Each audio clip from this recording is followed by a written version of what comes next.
Middle east में America और Iran के बीच तनाव लगातार जारी है। इसी बीच ओमान की राजधानी मस्कट में ईरान और अमेरिका के बीच होने वाली महत्वपूर्ण परमाणु वार्ता से ठीक पहले ईरान की रेवोल्यूशनरी गार्ड्स यानी पासदारान इस्लाम ने फारस की खाड़ी में एक बड़ी सैन्य कार्रवाई को अंजाम दिया है। गुरुवार 5 फरवरी को IRGC की नौसेना ने सामरिक रूप से महत्वपूर्ण फारसी द्वीप के पास से 2 विदेशी तेल टैंकरों को अपने कब्जे में लिया। इस घटना ने न केवल कूटनीतिक गलियारों में हलचल मचा दी है, बल्कि वैश्विक तेल बाजार में भी चिंता की लहर पैदा कर दी है।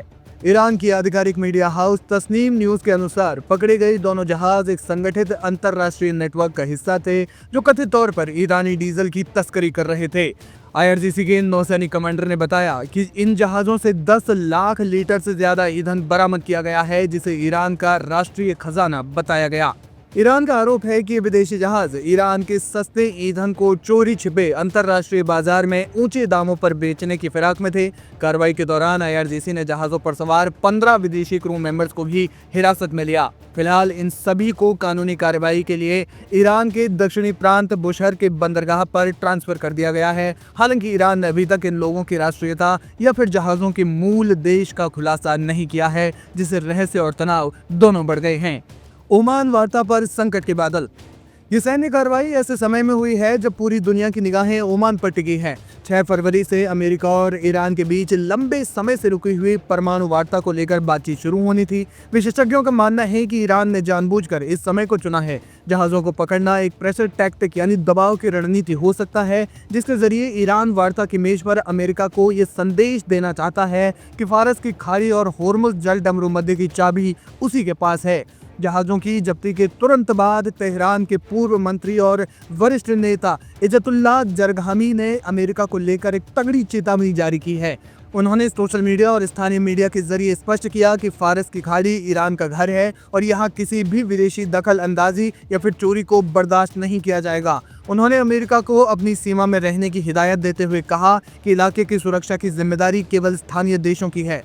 पिछले कुछ महीनों में अमेरिका ने मिडिल ईस्ट में अपने विमान वाहक पोत और मिसाइल विध्वंसक तैनात किए हैं, जिसे ईरान अपनी संप्रभुता के लिए खतरा मानता है। रक्षा विशेषज्ञों के अनुसार अगर अमेरिका या उसके सहयोगियों ने इन जहाजों को छुड़ाने के लिए किसी भी तरह का सैन्य हस्तक्षेप किया, तो ये छोटी सी झड़प एक बड़े क्षेत्रीय युद्ध में बदल सकती है। फिलहाल बुशहर बंदरगाह पर भारी सुरक्षा बल तैनात है और हिरासत में लिए गए विदेशी नागरिकों से पूछताछ की जा रही है। ओमान में बैठे राजनयिकों के लिए अब चुनौती दोगुनी हो गई है। उन्हें न केवल परमाणु डील पर बात करनी है, बल्कि फारस की खाड़ी में भड़क रही इस ताज़ा चिंगारी को बुझाने का रास्ता भी ढूंढना है। क्या कूटनीति इस बार बारूद की गंध पर भारी पड़ेगी, या फिर समंदर की ये लहरें किसी बड़े तूफान का आगाज हैं? ये आने वाले कुछ घंटों में साफ हो पाएगा। फिलहाल ईरान और अमेरिका के बीच परमाणु वार्ता जो चल रही है, उसमें क्या कुछ सामने निकल कर आता है, ये देखना बेहद दिलचस्प होगा।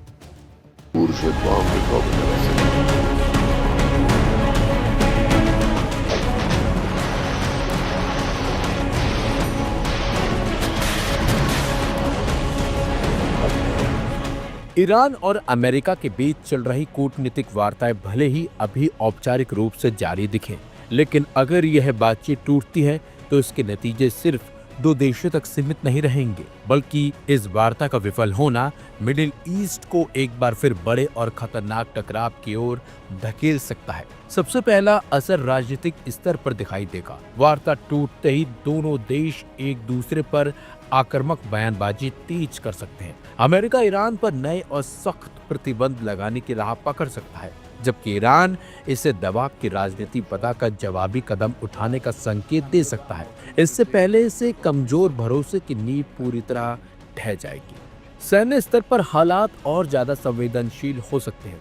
फारस की खाड़ी और होर्मुज जल डमरू मध्य में अमेरिकी नौसेना की मौजूदगी पहले ही ईरान के लिए चिंता का विषय है। वार्ता टूटने की स्थिति में समुद्र और आसमान में सैन्य गतिविधियों में इजाफा देखा जा सकता है। किसी भी छोटी घटना या गलत आकलन से बड़ा टकराव भड़कने का खतरा बढ़ जाएगा। क्षेत्रीय अस्थिरता भी तेजी से बढ़ सकती है। इराक, सीरिया, लेबनान और यमन जैसे देशों में पहले से मौजूद तनाव और गहराने की आशंका है। यह देश पहले ही बड़ी ताकतों की प्रतिस्पर्धा का मैदान बने हुए हैं और ईरान अमेरिका वार्ता के टूटने से वहां हालात और बिगड़ सकते हैं। इससे पूरे मिडिल ईस्ट में एक श्रृंखलाबद्ध संकट पैदा हो सकता है। आर्थिक असर भी कम गंभीर नहीं होगा। फारस की खाड़ी से गुजरने वाला समुद्री रास्ता दुनिया के ऊर्जा व्यापार के लिए बेहद अहम है।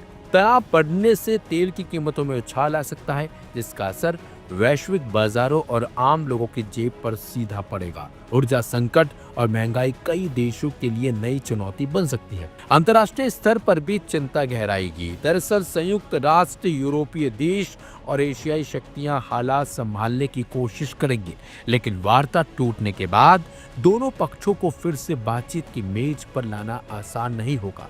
भरोसे की कमी और घरेलू राजनीतिक दबाव समझौते की राह में सबसे बड़ी रुकावट बन सकते हैं। लेकिन आपको बता दें, अमेरिकी नौसेना के साथ बढ़ते तनाव के बीच ईरान के हथियार अमेरिकी युद्धपोतों के लिए एक गंभीर खतरा बन रहे हैं। कहा जाता है कि ईरान के पास मिडिल ईस्ट में सबसे बड़ा मिसाइल जखीरा है।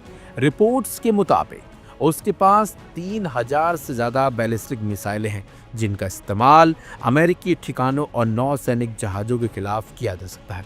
फतेह-1, फतेह-2 मिसाइलों को ईरान की सबसे एडवांस मिसाइलें माना जाता है। कैरियर किलर भी कहा जाता है। इनकी रेंज 1400 किलोमीटर है और यह बहुत तेज गति से उड़ान के बीच में दिशा भी बदल सकती है। इन मिसाइलों की खासियत यह है कि ये उड़ान के दौरान अपना रास्ता आसानी से बदल लेती हैं, जिससे अमेरिकी रक्षा प्रणालियों के लिए इन्हें रोक पाना काफी मुश्किल हो जाता है। इन्हें एयरक्राफ्ट कैरियर और डिस्ट्रॉयड जहाजों पर सीधे हमले के लिए डिजाइन किया गया है। खलीज-ए-फार्स और होर्मुज-2 ईरान की एंटी शिप बैलिस्टिक मिसाइलें हैं। इनकी रेंज लगभग 300 किलोमीटर है और इन्हें भारी वॉरहेड वाले जहाजों को निशाना बनाने के लिए डिजाइन किया गया है। सेजिल, खुर्मुरशहर 4 और शहाब 3 जैसी बैलिस्टिक मिसाइलों की रेंज 2000 से 3000 किलोमीटर बताई जाती है। ईरान इनका इस्तेमाल एक साथ हमले के लिए कर सकता है, जिससे दुश्मन की रक्षा प्रणाली पर बहुत ज्यादा दबाव पड़ेगा। कादर, घादर और अबू मेहदी जैसी क्रूज मिसाइलें जमीन के बहुत करीब उड़ती हैं। इससे रडार के लिए इनका पता लगाना काफी मुश्किल हो जाता है और यह फारस की खाड़ी में अमेरिकी जहाजों के लिए बड़ा खतरा पैदा करती हैं। ईरान के पास शाहिद 136 और शाहिद 139 जैसे बड़ी संख्या में खतरनाक ड्रोन भी हैं। झुंड में हमले करके वे पहले अमेरिकी रक्षा प्रणालियों को नाकाम करते हैं और फिर मिसाइल हमलों के लिए रास्ता बनाते हैं, जिससे यूएसएस अब्राहम लिंकन जैसे बड़े अमेरिकी युद्धपोतों पर भी दबाव पड़ सकता है।